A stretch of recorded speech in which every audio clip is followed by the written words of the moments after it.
O que mexe é o eixo dianteiro, ó.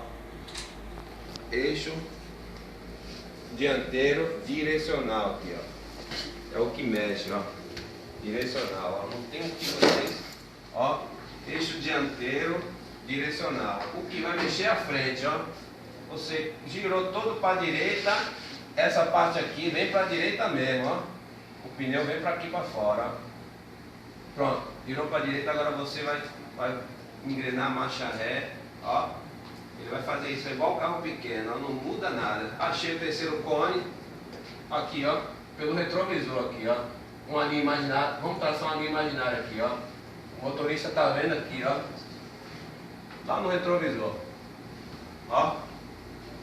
Fácil, né? Aqui, ó. Retrovisor aqui, ó. Beleza, é feia, viu? Não esquenta não.